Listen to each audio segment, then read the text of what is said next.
কথায় আছে শখের তোলা নাকি ৮০ টাকা, তেমনি আমারও একটা শখ হয়েছিল আমি চিপস মাখা খাবো, আর ৩৫০ টাকা খরচ করে গিয়েছিলাম গুলশানে চিপস মাখা খেতে। হ্যালো এভরিওয়ান, আসসালামু আলাইকুম, ইটস মি সাই শেফা। আশা করি আপনারা সবাই ভালো আছেন। আলহামদুলিল্লাহ আমিও অনেক ভালো আছি।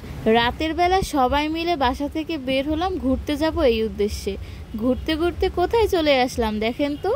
অনেকেই হয়তো চিনতে পারবেন এই আপুটাকে দেখে। চলে গিয়েছিলাম সেদিন রাত্রবেলায় গুলশানে মোস্ট ভাইরাল একটা খাবার ট্রাই করার জন্য। অনেক দিন ধরেই দেখছি গুলশানে এই আপুটি তার নিজের প্রাইভেট কারের পিছনে করে চিপস মাখা বিক্রি করছে। আমাদের কাছে হয়তো চিপস মাখা এটা একটা ভালো নামও আছে, কিন্তু আমি যেহেতু বরিশালে থাকি, বরিশালে এই ধরনের কোনো খাবার এখন পর্যন্ত আমি পাইনি। ঢাকায় গিয়েই ট্রাই করে ফেললাম গুলশানের সেই ভাইরাল আপুর হাতের চিপস মাখা। তার এই দোকানটির নাম হচ্ছে চমৎকার। সে যেহেতু গাড়ির মধ্যে করে এই ব্যবসাটা করে, তাই গাড়ির সাথে মিলিয়ে নামটা রেখেছে চমৎকার। আসলেও জিনিসটা ভাবতেই অনেক চমৎকার লাগে। এটা কি আমরা কখনো কল্পনা করতে পেরেছি যে চিপস, সেটাকে আবার মেয়োনিজ দিয়ে, চিজ দিয়ে, শসা, পেঁয়াজ, মরিচ, ধনিয়া পাতা, এছাড়া আরও অনেক কিছু ইনগ্রিডিয়েন্টস দিয়ে, যেমন এটার মধ্যে ভরপুর চিকেন ছিল, এত কিছু দিয়ে চিপস মাখা খাওয়া যায়। দিন দিন কত যে নতুন নতুন খাবারের আবিষ্কার হবে কেই বা জানে। যাক, এটা ছিল আমার ফার্স্ট টাইম ট্রাই করা চিপস মাখা। আমার কাছে মোটামুটি ভালোই লেগেছে, আহামরি তেমন কিছুই না, কিন্তু টেস্ট করার জন্য সবাই মিলে একবার খাওয়াই যায়। এর জন্য আমরা এক প্যাকেট চিপস মাখাই নিয়েছিলাম।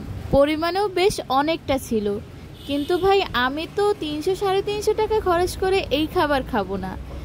এখন সবার টেস্ট তো আর একরকম না। আমার কাছে হয়তো অতটা ভালো না লাগলেও অনেকজনের কাছে হয়তো অনেকটাই ভালো লেগেছে, যার জন্য এটার হাইপ অনেক বেশি। তারপর চোখে পড়লো এই কুলফির দোকানটা।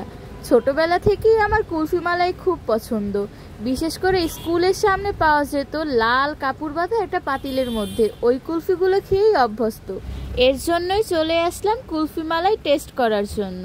এই কুলফির দোকানটার নাম হলো কুলফি ডো, আর এখানে পার পিস কুলফির প্রাইস হচ্ছে ১০০ টাকা।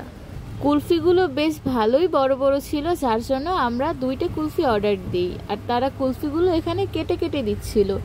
সব থেকে সুন্দর জিনিস হচ্ছে তাদের কুলফি সার্ভ করার সিস্টেমটা। এই সিস্টেমটা আমার কাছে খুবই ভালো লেগেছে। দেখতে তো খুবই সুন্দর লাগছিল, এখন খেয়ে দেখতে হবে এটার টেস্ট কেমন ছিল।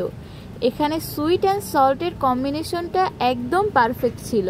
আমি রিকমেন্ড করব যারা ঢাকায় থাকেন তারা অবশ্যই গুলশানে গেলে এই কুলফিটা মাস্ট বি ট্রাই করবেন। গুলশানের ফুড ব্লগ এই পর্যন্তই। নেক্সট ভিডিওতে দেখতে পারবেন আপনারা ৩০০ ফিট পূর্বাচলের বিভিন্ন খাবারের আইটেম। অবশ্যই ভিডিওগুলো দেখতে হলে আমার পেজে ফলো করবেন, আর হ্যাঁ, ইউটিউবে সাবস্ক্রাইব করতে ভুলবেন না। আল্লাহ হাফেজ।